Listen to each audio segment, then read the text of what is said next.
I'm actually wondering could that have been the basis for why the Catholics came up with a lot of these, the things which are in the Bible? It's because so many people agreed with it. They felt that the Spirit must be with us because all these people are, listening to what we're saying, like about things about Mary, etc., and like Purgatory and things like that. And so because the people were like behind it could be that they saw that the people accepting it in such large numbers gave them the confidence to believe that, it must be from God because of that. I think that what happened is, things the Catholic Church said were regarded by the Christian people as perfectly proper and right. They weren't a surprise. They were the natural beliefs of the populace from the earliest times. So to say that Mary ascended bodily into heaven, that would have been a constant belief. May not have been recorded from the very beginning, but when the church starts saying this, well, it's there in the transitors from the 5th century or 6th century AD. It's there in other early documents. Not they're right in the earliest time, but we don't know what people were saying in the earliest time. But the fact that people were producing stuff like the transitors says that the people really were their minds were in conformity with the idea that the Blessed Virgin bodily ascended to heaven. It's when you get beliefs which are totally out of kilter with what the general Christian populace has been thinking, like the doctrine of salvation by faith alone, that you get a great division in Christendom. People know this was a brand new idea, and so the whole Christendom splits, and we go to war with one another. That wasn't happening when the Catholic Church says Mary bodily ascended into heaven, or when it codifies the doctrine of purgatory, because people always believed in purgatory. Here's an example. In the second book of Maccabees, chapter 12, verse 46, Judas Maccabeus speaks about prayers for the dead. Yeah. You can't have prayers for the dead unless there's some separate place other than hell and other than heaven. So when we're talking about purgatory, and you look in early writers of the church, early church fathers, then you see there's this purgation that they're talking about.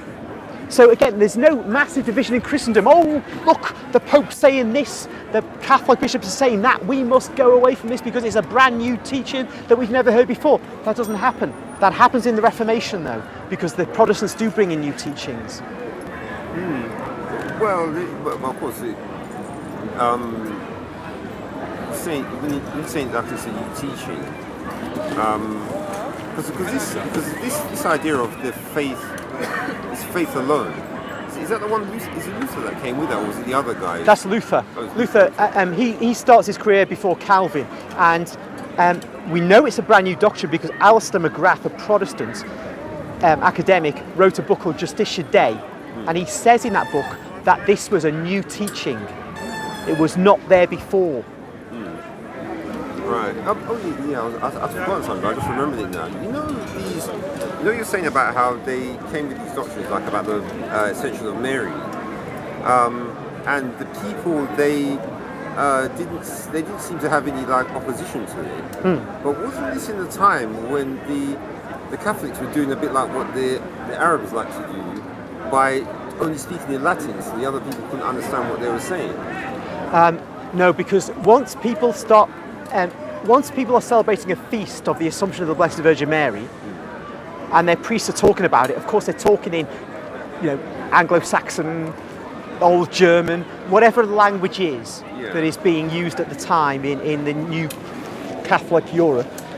And they're going to say, if it's brand new, they're going to say, what? This is not true, this is false. Like a Protestant today would say, it's a brand new idea, you can't say that, because it's not been in accordance with their tradition. Whereas the early Christians had no problem with any of this.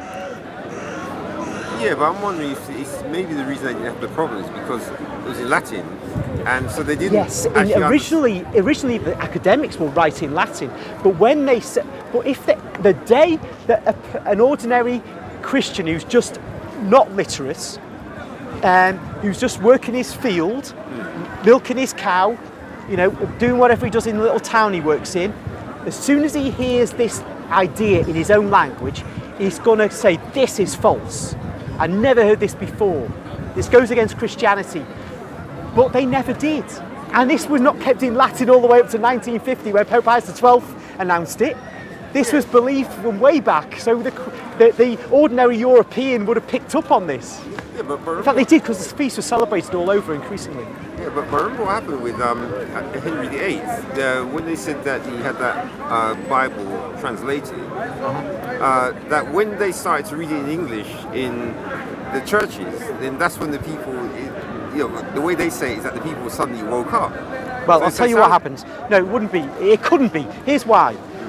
When the Bible was translated, this was done after Henry had rebelled against Rome. And so although we didn't have the Protestant religion, because Henry believed he died a Catholic and wanted to die a Catholic.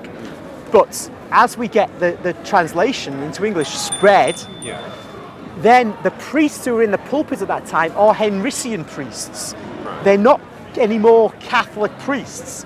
They're given an interpretation which says the Pope doesn't have any authority in England. The Pope doesn't have authority to say we can't get divorced and remarried. That's not what Jesus... So this is what they're giving to people. You can read a Bible in English till the cows come home, but look at the Protestant religions.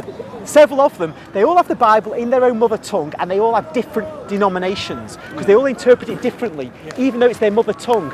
And so a person who's reading it to you can give you a spin on it whatever he likes.